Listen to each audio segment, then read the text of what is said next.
মাওলানা মিজানুর রহমান আজহারি চিনেন সবাই, চেনা উচিত।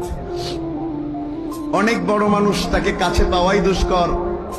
বড়রা কেমন হয় একটা ছোট্ট উদাহরণ দিচ্ছি। ওনার মতো মানুষের পক্ষে আমার মতো ছোট মানুষের ওয়াজ শোনার মতো সময় থাকার সম্ভাবনাই তো দেখা যায় না। একদিন হঠাৎ করে আমি আমার মেসেঞ্জারে দেখলাম একটা মেসেজ এসেছে ওনার পক্ষ থেকে।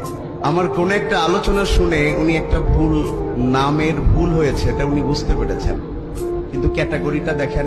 আমাকে প্রথমে মেসেঞ্জারে শুভকামনা জানিয়েছেন যে তুমি বেশ সুন্দর কথা বলো, আরো বেশি স্টাডি করলে অনেক উপরে যেতে পারবা, অনেক প্রশংসা করেছেন। তারপরে তিনি বলেছেন তোমার আলোচনাটা আমি পুরোটা শুনেছি, তো আলোচনার শুরুতে আমার অবজারভেশনে মনে হয়েছে তুমি হযরত আব্বাস রাদিয়াল্লাহু তাআলা আনহুর নাম বলতে যে আবু তালেবের নাম বলে ফেলেছো। এটা একটু দেখলে মনে হয় ক্লিয়ার হয়ে যাবে, কারণ আকাবার দ্বিতীয় শপথে তুমি বলেছো যে আবু তালেবের উপস্থিতিতে শপথ হয়েছিল, কিন্তু তিনি তখন বেঁচে ছিলেন না, বেঁচে ছিলেন হযরত আব্বাস। তো পরে এটাই বাস্তবতা যে আমার স্লিপ হয়েছে নামের। এটা হচ্ছে বড়দের একটা বিষয়। প্রথমে কিন্তু ভৎসনা করেন নাই, ছোটও করেন নাই, প্রথমে ওদের প্রশংসা করেছেন, তারপরে ভুলটা ছোট্ট করে ধরিয়ে দিয়েছেন। এটা হচ্ছে বিনয়।